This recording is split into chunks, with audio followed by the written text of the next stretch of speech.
Vous avez deux catégories d'acteurs, hein. Bon, vous avez ce que j'appelle la méthode latine, qui est la commedia dell'arte, et où, bon, par exemple, Annie Girardot, qui était une très très très grande comédienne, 10 secondes avant le début de la prise, elle faisait ses mots croisés, ou un type comme Depardieu va parler avec son téléphone portable, et puis pof, il joue et ils entrent dans le personnage. Et puis vous avez la méthode russe, enfin Stanislavski Actor Studio, où l'acteur ou l'actrice s'investissent totalement et vivent le rôle pendant le temps d'un tournage. Alors pour un metteur en scène, je dirais que pour un metteur en scène, la deuxième méthode est plus intéressante dans ce sens que vous sentez une telle exigence, que vous sentez que votre comédienne ou votre comédien est tellement habité par le personnage que vous ne voulez pas décevoir le personnage. Et il vous pousse, à mon avis, plus loin. J'ai eu un plaisir énorme à travailler avec les acteurs, notamment Serrault. C'était un plaisir énorme. Bon, moi, une des raisons pour lesquelles j'adorais ce métier, c'était cet échange que j'avais avec les acteurs.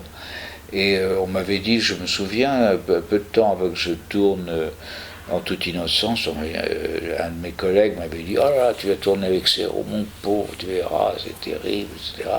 Puis ça s'est très très bien passé, parce que les acteurs sentent si on les aime ou pas, enfin si on aime les voir jouer. Et bon, pour moi, c'est un vrai plaisir, une vraie joie de voir un vrai acteur, une vraie comédienne aller au bout d'elle-même, nous donner le maximum de ce qu'elle a ou de ce qu'il a au fond de lui-même pendant 1 minute, 2 minutes, 3 minutes. C'est formidable. Il y avait par exemple, et ça je comprends très bien, Jean Renoir, chaque fois que l'acteur jouait, enfin qu'il disait partez, et que la scène commençait, il enlevait son chapeau pour saluer en quelque sorte la performance de l'acteur, qui correspondait, lui avait été aviateur, et quand les aviateurs décollaient ou atterrissaient, c'était la même chose, c'était un exploit à l'époque. Eh bien, un grand comédien ou une grande comédienne, quand ils donnent le maximum d'eux-mêmes, c'est un exploit, c'est quelque chose d'extraordinaire. C'est aussi une des raisons pour lesquelles très rarement j'ai fréquenté les acteurs, parce que je veux qu'ils me surprennent. Et le meilleur d'eux-mêmes, c'est quand ils font leur métier. On s'est vu beaucoup, et toute la manière dont elle était vêtue, dont elle s'habillait, etc., c'est elle, vraiment. Bon, avec mon accord, évidemment, mais elle a vraiment créé son personnage, hein, et qui est quelque chose de un peu fantastique. Enfin, elle a des tenues, si on fait attention à la manière dont elle s'habille, c'est absolument incroyable. Et c'est vraiment elle qui, dès le début, a créé son costume, si je peux dire. Dans Paradis pour tous, la grosse difficulté, et malheureusement certains critiques ne s'en sont pas rendus compte, la grosse difficulté pour Patrick, c'est qu'il jouait un monsieur qui était toujours bien dans sa peau, qui réagissait toujours bien, qui était parfaitement adapté à quelque situation que ça soit. Bon, il tombe dans l'escalier, il va être paralysé, il dit mais ça aurait pu être pire. Il y a toujours quelque chose de positif, mais il aurait pu être très certainement très ennuyeux, parce que c'est un personnage qui aurait pu être complètement linéaire, et il fallait trouver à chaque scène, il fallait trouver des subtilités qui fissent qu'on ne soit pas lassé par cette quiétude, en quelque sorte. Le premier, incontestablement, Le deuxième, partiellement. J'étais complètement déchargé quand même des problèmes purement financiers par le producteur, mais j'avais vraiment l'initiative. Enfin bon, vraiment là il y a eu une collaboration. Traitement de choc, je suis arrivé avec ce qu'on appelle le package. Hein, et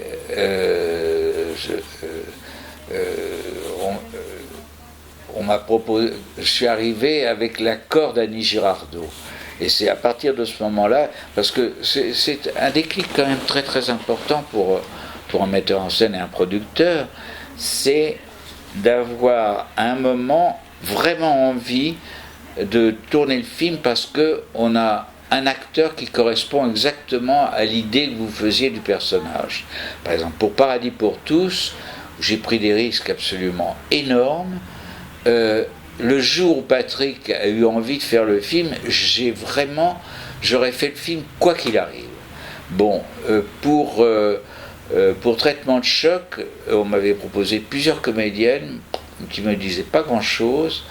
Et quand j'ai proposé ça s'est fait très vite d'ailleurs, j'ai proposé le scénario à Annie Girardot, et quand elle a dit oui, j'ai senti que vraiment, là j'avais envie de faire le film.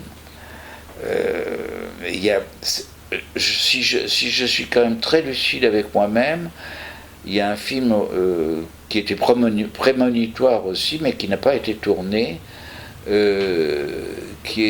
ça s'appelait Vivre en direct, et on prenait une famille moyenne française, c'était un ethnologue qui étudiait, il y avait des caméras pendant un mois qui observaient la vie de cette famille.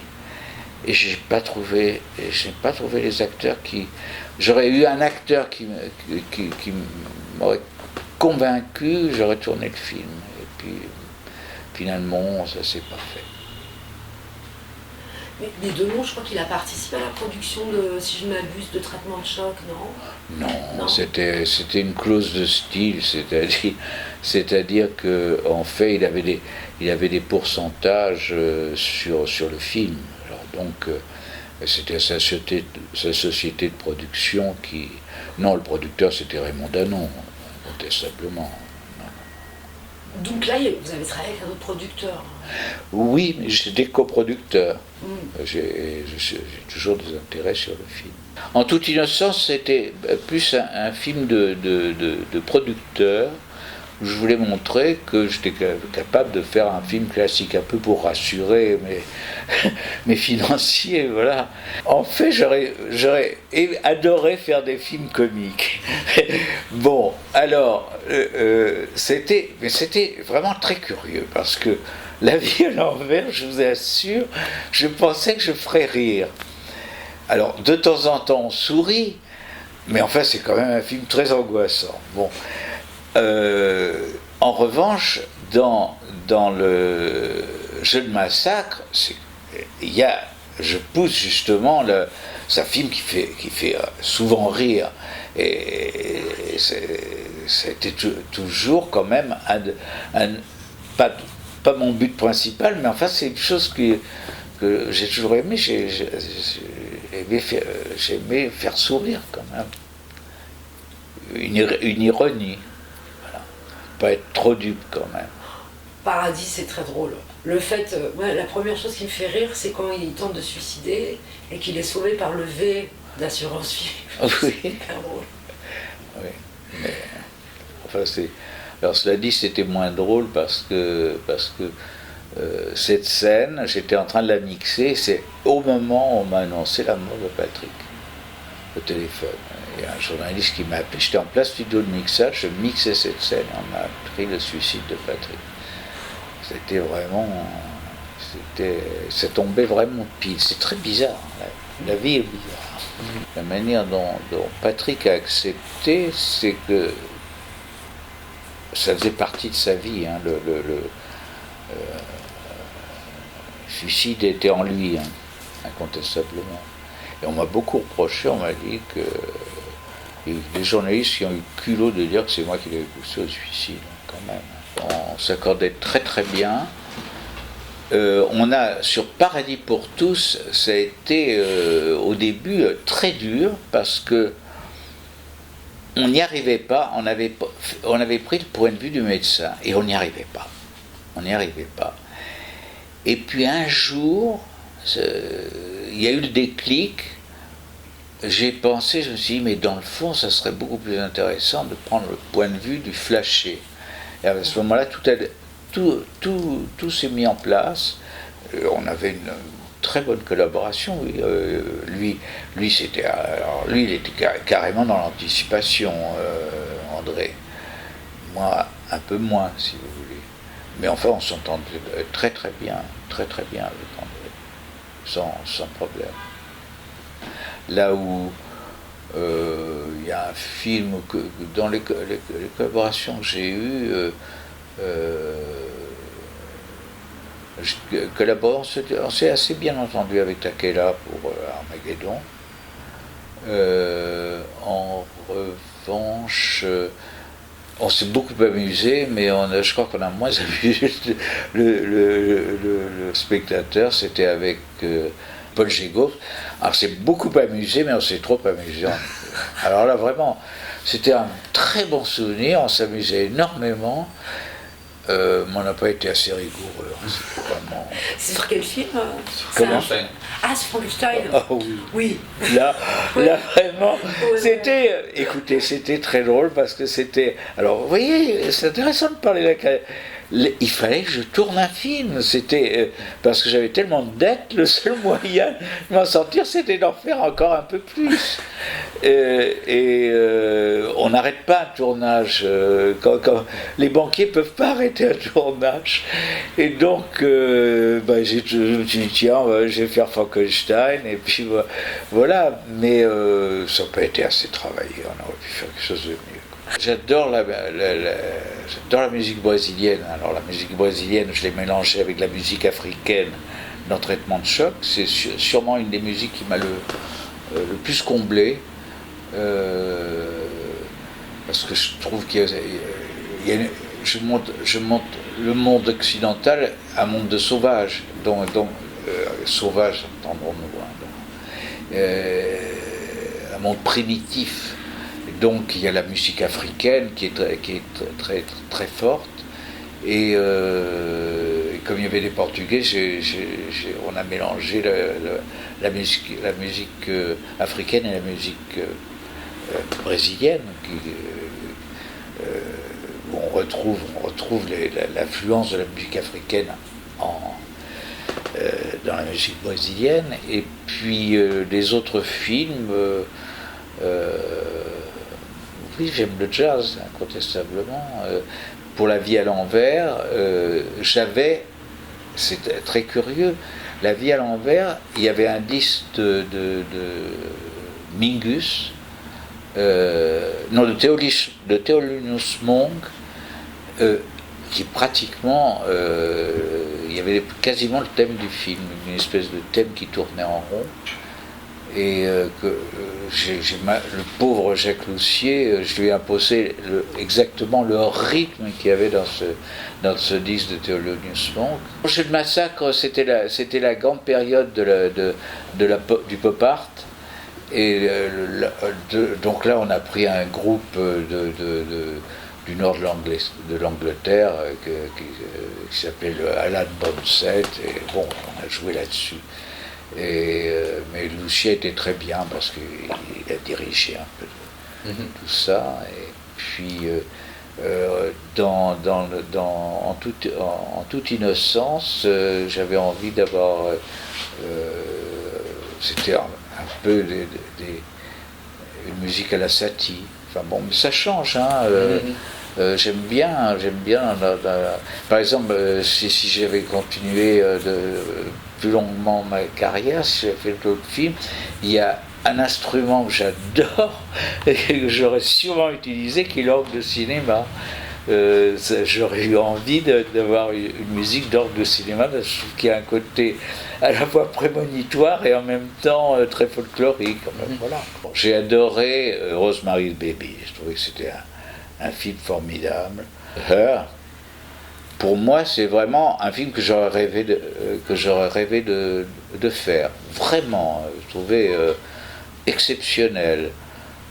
Mais là où il y a aussi un décalage, c'est là où c'est ce que j'aime dans le cinéma, c'est quand tout d'un coup on décolle de la réalité pour mieux vous la faire comprendre. Par exemple, moi j'ai adoré un film allemand qui a reçu toutes les médailles en Allemagne, qui n'a rien reçu à Cannes, j'ai pas compris pourquoi d'ailleurs, qui est Tommy Erdmann. Je sais pas si vous l'avez vu. Ouais. Et si vous réfléchissez, il a quand même décalé la réalité. Elle a décalé un peu la réalité. Il y a un moment, on décolle, on va vers l'absurde.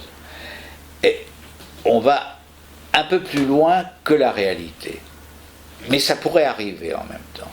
Et c'en dit 10 fois plus long qu'un film où tout d'un coup on va montrer le poids de la bureaucratie des cadres, de la manière dont il faut agir, la stratégie d'une entreprise, etc., à l'intérieur d'une entreprise. Est-ce que pour vous, l'imaginaire, le fantastique, l'anticipation, c'était le meilleur moyen pour vous justement de parler du réel? Sans doute, oui. Sans doute. Sans doute, oui. Dans l'histoire du cinéma, enfin dans les amateurs, les vrais amateurs de cinéma, les rats de cinémathèque, ils vont donner la préférence à Renoir qu'à Carnet. Carnet et Prévert ont senti les clichés de l'époque. Et ces clichés sont parfois plus forts que la réalité. C'est-à-dire que si vous voyez Le jour se lève, ça me donne une idée plus juste de ce qu'on pensait de la condition ouvrière dans la première moitié du XXe siècle qu'un film réaliste sur les ouvriers. Parce qu'ils avaient compris ce que représentaient et toutes les aspirations du prolétariat. Et pourtant, c'est un film qui a été tourné en décor, avec une idée un petit peu fantasmée de la réalité, et ça en dit plus long sur la réalité. C'est un peu ça. Je ne dis pas que c'est ma démarche, mais ça en dit quand même très long. Parce que ça correspondait à toute une mythologie de l'époque. Donc très profond, quelque chose de très profond. Le cliché est quelque chose de très important. Parfois plus important que la réalité. Et la réalité, bon, bah oui, c'est bien, ouais, d'accord. Mais... Elle est factuelle, la réalité. Voilà, exactement. Mais même, c'est ce que vous faites dès votre premier film, La vie à l'envers. Vous avez raconté que, comme vous avez tourné en studio, vous avez pu manipuler l'appartement pour nous faire rentrer dans la métaphore, une sorte de métaphore du cerveau de Diner. Alors voilà, là c'était justement, c'est que le décor n'est absolument pas réaliste, mais il représente une réalité intérieure du personnage. Et là je pense que le film n'aurait pas eu c'est de l'immodestie, mais enfin bon, il y a quand même une force dans le film qui vient de ça, c'est-à-dire que je suis entré dans le monde du personnage. Mais quelque part, c'est une réalité qui est plus forte que la réalité. Quand je proposais, la première fois que j'ai proposé le sujet de traitement de choc, ça effrayait les gens. C'est grâce à l'accord des acteurs que le film s'est fait. Parce que c'était complètement, surtout à l'époque, c'était un ovni. Complètement. On n'a pas l'habitude de traiter ce genre de cinéma en France. Donc, les producteurs ne comprenaient pas. Vous rajoutez un petit quelque chose à la réalité et ça devient prémonitoire. Bon, l'exemple le plus flagrant, c'est les chiens. Les chiens, à l'époque, on m'a dit mais tu es fou, ça ne peut pas arriver, etc.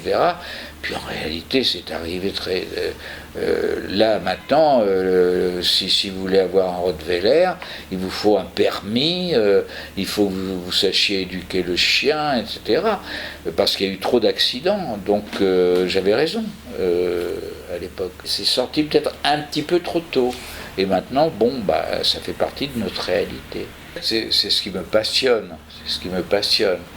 Mais c'est très dur parce qu'on n'est pas habitué à ça. C'est très curieux. Et je ne sais pas à quoi ça tient. Je ne sais pas à quoi ça tient parce que peut-être que les anglo-saxons sont beaucoup plus réceptifs à ce genre de film. Je ne comprends pas. On peut pas imposer ses goûts.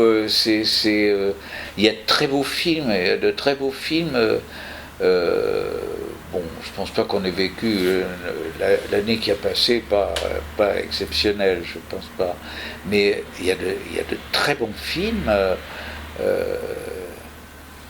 qui font pas forcément partie du monde qui m'intéresse, mais c'est comme ça. Puis un jour, il y aura un cinéaste qui va sortir un film qui va tout à fait dans la direction que j'aime, qui font partie de mes ambitions. Moi, ce qui m'a inspiré énormément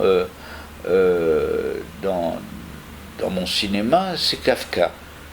C'est-à-dire que quand vous prenez, c'est quand même extraordinaire, vous lisez le procès. Le procès, ça a dû être écrit dans les années 1900, c'est avant la guerre de 14, je crois. Et il avait prévu exactement tout cet enfer bureaucratique qu'ont sécrété les régimes totalitaires. C'est quand même extraordinaire.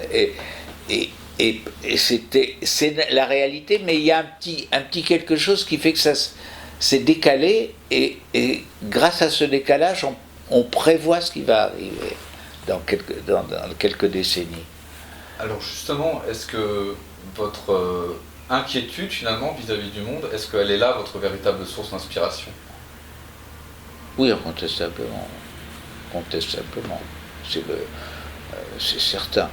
C'est certain. Je suis frappé. Maintenant, c'est tombé. Par exemple, c'est tombé dans.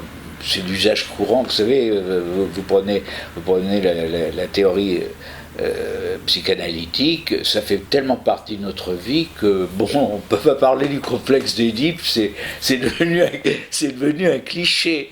Mais c'est devenu un cliché parce que c'est la réalité. Enfin, je pense que il y a incontestablement dans l'étude du cerveau humain, il a apporté quelque chose, il a détruit un tabou. C'est un peu la même chose pour Debord. Moi, je ne trouve pas son bouquin extraordinaire, mais il était prémonitoire. Vous prenez la société spectacle, on est en plein dedans. Vous parliez d'Armageddon, c'est ça. Malheureusement, je pense que les djihadistes, il y en a qui sont croyants, il y en a et il y a tout un élan qui fait que c'est l'accès à la notoriété. Malheureusement, c'est une des dérives de la société spectacle. Et on est en plein dedans. Alors vraiment. Ça devient presque infernal. On vit dans une espèce de monde complètement superficiel. C'est le spectacle. Les difficultés que j'ai pu avoir, puisque j'étais obligé quasiment pas pour tous mes films, mais pour presque tous mes films, de les produire. Et c'est parce qu'on avait beaucoup de mal à me situer dans une catégorie. Voilà. Je dirais que un des films les plus classiques que j'ai fait, qui était En toute innocence, là c'était facile, c'était un film à suspense, je vous l'ai montré, j'étais capable de faire un film très classique, etc. Mais dans l'ensemble, c'était toujours des films qui frôlaient l'anticipation, pas la science-fiction, l'anticipation. Et c'est un genre auquel on n'est pas du tout habitué en France, pas du tout. Donc c'était très difficile, et c'est très très curieux parce que En littérature, je retrouve exactement les mêmes problèmes. On n'arrive pas à me situer. Et c'est une difficulté parce que on ne peut pas me mettre dans une catégorie.